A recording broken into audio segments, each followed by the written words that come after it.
Welcome to This Explainer. Today, we're diving into the fascinating rules that govern how energy flows and, well, why things actually happen in our universe. If you've ever wondered about the hidden math and logic driving literally every physical process around us, you are in exactly the right place. We're going to break down the laws of thermodynamics into a simple explanation designed specifically for beginners, but I promise you it is packed with some absolutely incredible insights. Let's start with a mystery I think we can all relate to. Over time, your bedroom is inevitably going to become a disorganized disaster zone, right?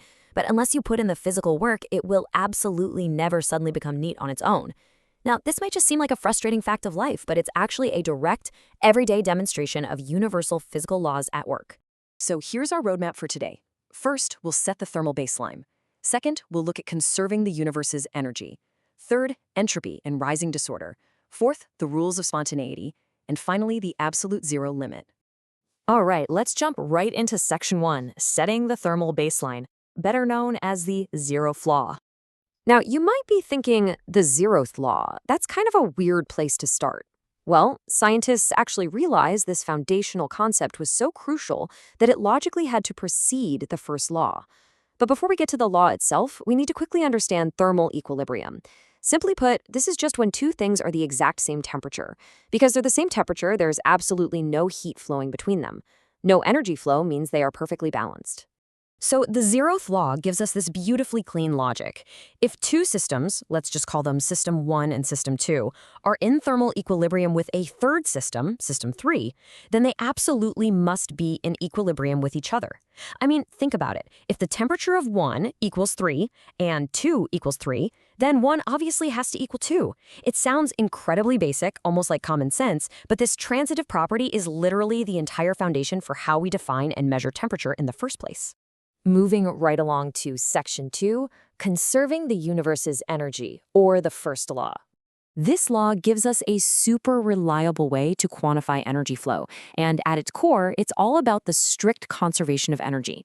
The big takeaway here is that energy is never just magicked into existence, and it doesn't just vanish into thin air either. It simply transforms. It shifts from potential energy waiting to be unleashed into kinetic energy in motion, or maybe into heat energy.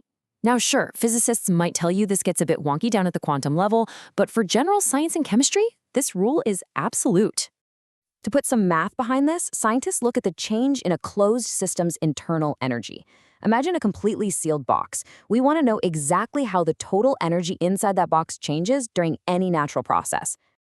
And it boils down to this super simple equation. A system's internal energy changes based on only two things: the heat flowing in or out of the system and the physical work being done on the system by its surroundings, or vice versa. If heat flows in, the energy goes up.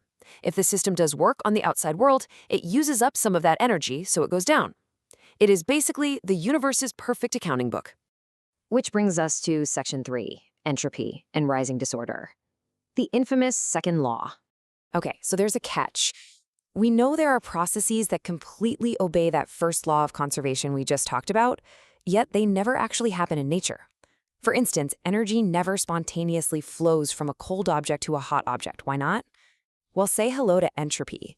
Entropy can be notoriously tricky to wrap your head around, but it's best described as disorder.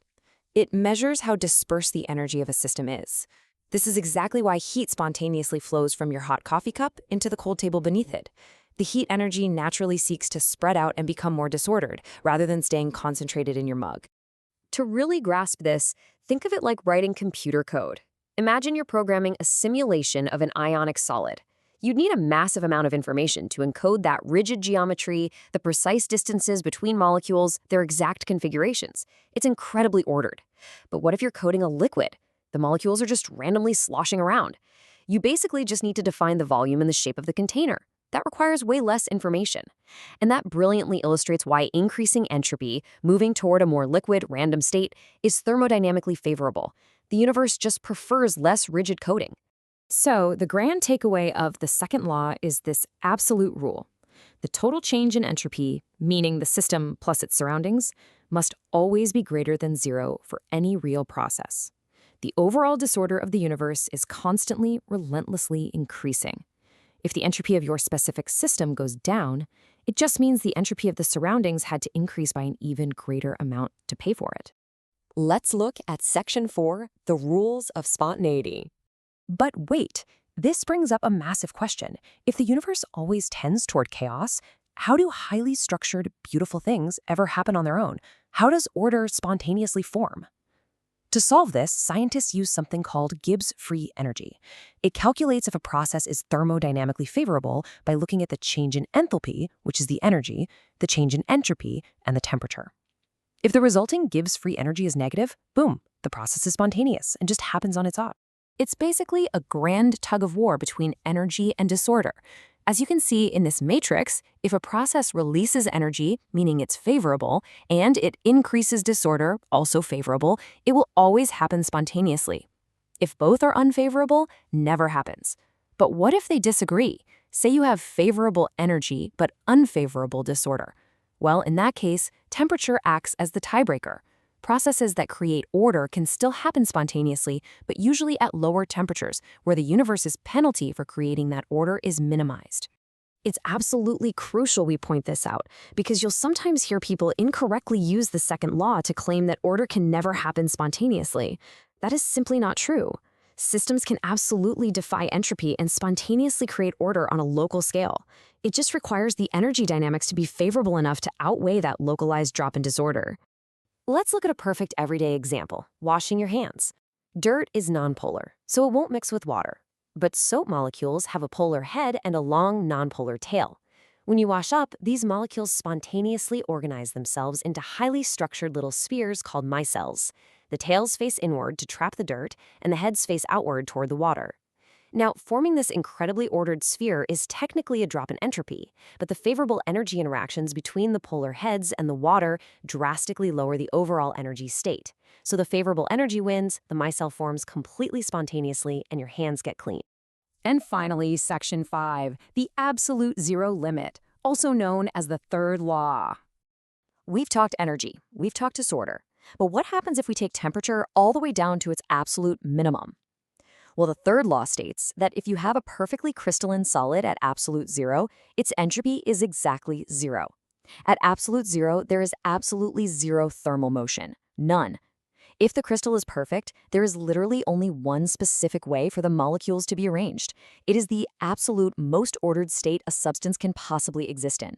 But there's a huge catch when it comes to that number zero, specifically 0 Kelvin. The third law also tells us that achieving the state of perfect stillness is physically impossible. We can actually prove this by looking at a theoretical concept called a Carnot heat engine. The math for this idealized engine's efficiency involves subtracting a fraction from the number 1. That fraction is the lower temperature divided by the higher temperature. Now, if that lower temperature were to ever actually reach absolute zero, the fraction itself becomes 0, and 1 minus 0 is 1. That would mean the engine operates at exactly 100% efficiency. And that perfectly illustrates the final limitation of our universe. Because a 100% perfectly efficient engine doesn't, and literally cannot exist in reality, that temperature fraction can never mathematically reach 0. Therefore, absolute zero itself can never actually be reached in any finite number of steps. Total, perfectly still order is an impossible, completely unreachable goal. Which leaves us with one final, kind of mind-bending thought to ponder. If reaching a state of zero entropy is physically impossible, and the second law dictates that the total disorder of the universe must constantly increase with every single passing moment, what does that mean for the ultimate, long-term thermodynamic destiny of our entire universe? Thank you so much for exploring the fundamental rules of reality with us in this explainer, and keep questioning the incredible mechanics of the world around you.